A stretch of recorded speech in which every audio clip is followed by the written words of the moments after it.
Hey, good evening, everybody. Got this locomotive from a guy in Florida. My original plan for it was to do the last remaining YN2 GP38 in CSX's fleet, and so just pulled the plug and bought it. And then I started looking at it in detail, and there were just too many things that were different about this engine that didn't match that one. I can't remember the name of or the number of CSX's last YN2, but some of you guys will know that. Anyway, just thought it was gonna be too much of a hack job to do it. So I started looking around, just kind of kept it in my shelf, and eventually stumbled across this one that I thought I would do. It's a Seaboard engine, and it's now painted in the YN3 scheme. But I'm gonna do the I guess the CSX patch out version of it. I know one guy has done this version before. I've seen it on one of our channels, whatever. Somebody's got a version of it. So yeah, I'm just collecting everything to do it, and the only thing I need is the decals. I've ordered them, but they haven't arrived yet. So I'm working on 3 engines currently, and this is one of them. And what I'm doing right now is just showing you the disassembly of it. It's my second Athearn Genesis full rebuild, and kind of learned how to take them apart now, and it's not too bad. So I think this engine is probably 2010-ish. It's got the 1.5 volt bulbs in it, the little incandescents, and I just ripped them out. They're garbage. And because the bulbs are so big, of course the ditch lights were gigantic, and so I'm ripping those off right now, just getting rid of them.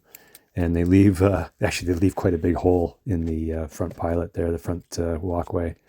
So I have to patch that up. Anyway, so just getting in there and not being too shy about ripping everything out of this thing. So I just need the chassis and the shell really, and then I'll do my own electronics. So I do keep all my little engine parts in those phone boxes. These are old Samsung Galaxy phones, and those boxes are awesome. I think I said this before. I haven't lost a part yet, touch wood, and they're really good for keeping things. The one thing that is a pain on these Athearn Genesis ones is getting the walkways off the long hood. I think they're glued on, as far as I can tell. They're definitely clipped on, but I think there's some glue as well. So you really got to get in there and gingerly pry these things apart so you don't break anything. So that is the only difficult part I find with these, is getting that walkway off. But once it's off, you got good access to things. So just having a good once over. Again, this is only my second one that I've totally disassembled, so just seeing how things are put together. Okay, so I've got some styrene rod. I think this is 2.5 mil. It's bigger diameter than the holes that the ditch lights left. So I've got to use one of my nail files there and just file down the rod so that it actually fits in the hole. Looking for a tight fit here, and just something that I can glue in place and then nip off. So just slowly rounding the thing, kind of putting in a pencil sharpener really. And once I get it to fit, then I'm just gonna use the solvent there to stick it in. And so while that's drying, I'm gonna take the CSX logo off with some of the I don't remember what this is, man. I think the other one's vinegar. This one's probably dish soap. Overpriced vinegar and overpriced dish soap, and micro scale stuff. Anyway, let that sit there. We'll come back to that later. Now this is dry, and I'm just gonna cut it off just above, close to the walkway as you can get. And then you got a bit of a trimming thing to do, and so you don't really want to take any of the detail off the walkway, the plate metal, whatever, chain plate, whatever it's called. And so yeah, just kind of get as close as you can with the sharp blade. Okay. There's 6 wires here you want to be fairly careful with. These would be the truck wires, the front and rear truck wires. You want to keep those fairly long as you can, and then the motor wires as well. You want to keep those in good condition. The rest of the stuff doesn't really matter. You're going to rewire that anyway.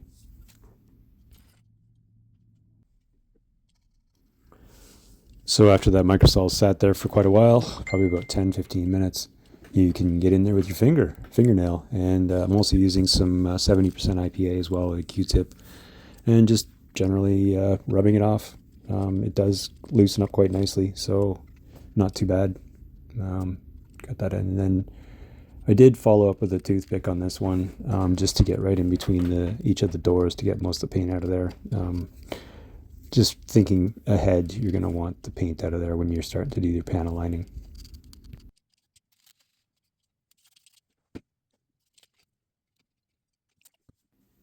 I love my Canon detail parts. These are toilet hatches. This engine does have one. So what you need to do is remove the grab iron from the nose, the short hood here, and just get this thing oriented properly. It's off to one side. I think it's sitting on the engineer's side it opens from. Anyway, pre-drilling the holes to put the grab iron back in after I do install it. And yeah, so that's the first detail part that's going on.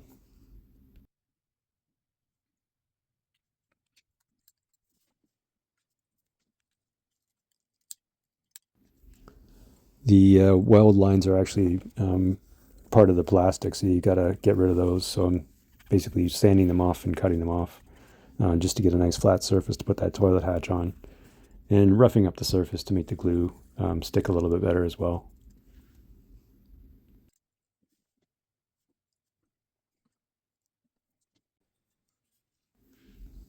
So as usual, the marker lights are not present on this prototype, so gotta shave them off using a sharp blade. And you want to be careful not to slice your finger, obviously. That would cause some serious damage. But what I do is just make sure my fingers are out of the way when I'm cutting, and you know, don't cut toward yourself, obviously. And once you get it low enough, then you can get the tool that I'm using right now is actually just a barbecue skewer with 400 grit sandpaper glued on. Just use some CA and glue a little patch of sandpaper on there, and then you can kind of scour in a circular motion, and it does get everything nice and smooth.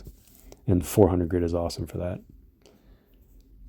So this is one of the other bits of Bondo and hacking that I had to do. The only thing that didn't really match, well, there's a couple of things, but the main thing that didn't match from this locomotive that I got and the prototype was the additional what do you call it? The extended range dynamic brakes. And so luckily, again, I think these parts I got were Canon parts. It's just a hatch door that goes on the dynamic brakes, but you need them to be, well, I guess it's about 5 or 6 millimeters longer. So what I've done here, I just cut off the angled bit that brings the blister back to the hatch on the 45-degree angle, and I cut that 45 off with the hobby saw. And now I've got to extend the dynamic brake hatch on the same angle as the rest of the dynamic brake, which is what I'm doing here. I've just used a piece of what is it? These are the joining pieces for pike stuff kits. I find that plastic is a nice thing to use there. So I had to file the base of that so it's kind of skinny, and it'll flush mount to the side of the dynamic brake blister. And just measuring it up, and then I'll glue that on. And then, yeah, so right now I'm just sanding it smooth at the base, and that's just to make it kind of match the same angle and be flush, matching everything on the original dynamic brake. So once that's all done, then I start getting the plastruct out, and I'll glue that on. And while that's still wet, you can adjust it for a period of time. And you got to get the other piece that I cut off. You want to keep everything. You don't want to lose anything. And that's why the hobby saw is so good, because the cut is so thin, you don't actually lose anything. So here we go. Got that little bit of triangular bit left on there, and I'm going to put that on and make sure that's a nice fit, which it is, and then I'll glue that on too, just using some of that plastruct.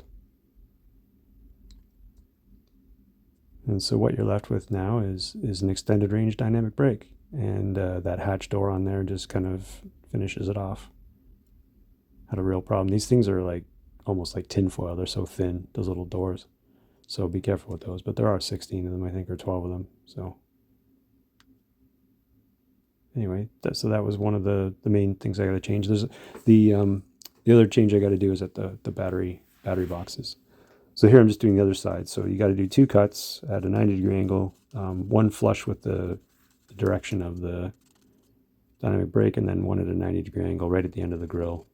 And once you get that little triangle off, do a really good job cutting it because you need that triangle. So cut it very slowly and make sure you don't cut too far. And then another piece there, just filing the base of that.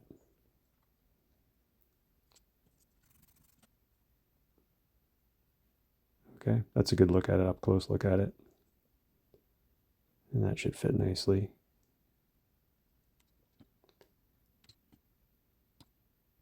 And there we go. So that's all glued on. Just make sure the angle's right and it's sitting right at the base there. And then I did lap it on there quite thick just so that it's very firm. And then line that up. This is the piece I cut off, that little triangle. And I'll get that back on there. And that's just tidying it up so it looks like I do have an extended range brake.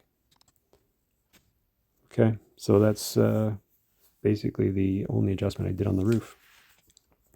Now I do have a gap at the top.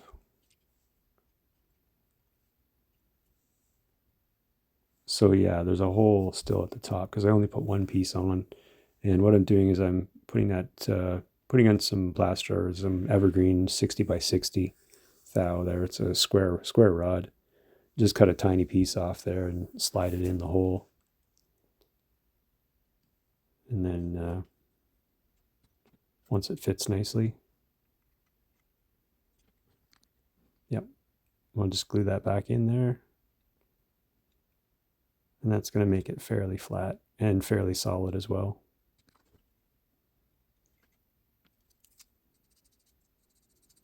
So that sanding stick has 120 on one side and 400 on the other. And I figured the sanding was going to be too difficult, so I got in there with the knife and I'm just shaving it down so that it's flush with the roof of the hatch. And once I get it super close, then I'll sand it more finely with the 400 grit.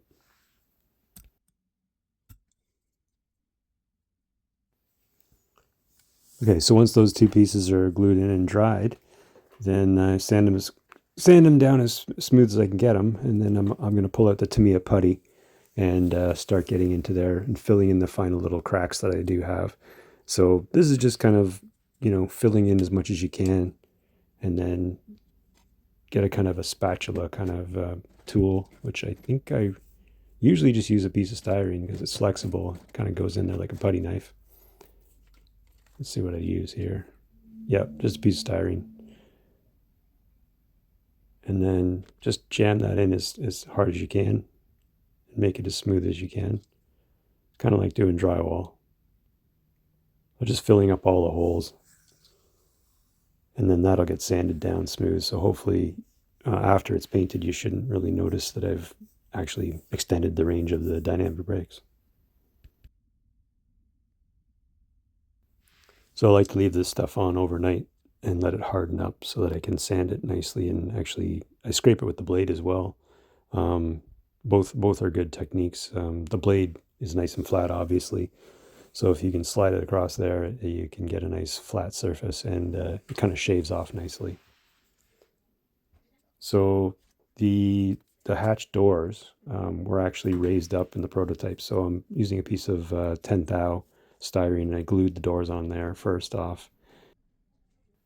So after they're all cut flush around the 4 sides, then I'm going to glue them back onto the extended range that I built there. And that'll be it for this additional piece.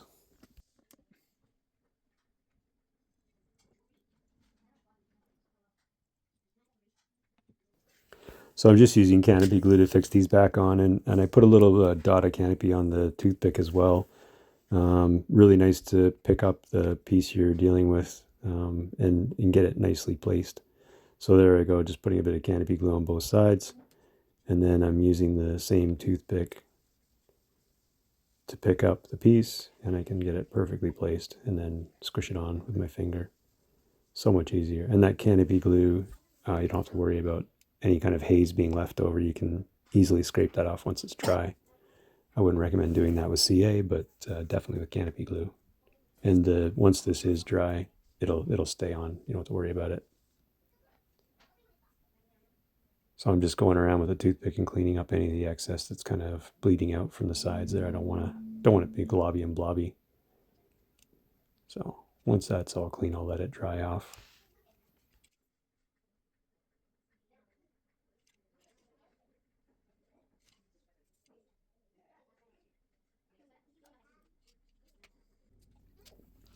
Just to finish off this part of the build, I'm going to install that toilet hatch. One thing to note, I will be switching over. I think I'm going to got 2 more locomotives on the go, so I'll be showing you those two, the initial stages of those builds, and then as I move through these locomotives, I'll be advancing each one of the videos in series. Hey, thanks for stopping by.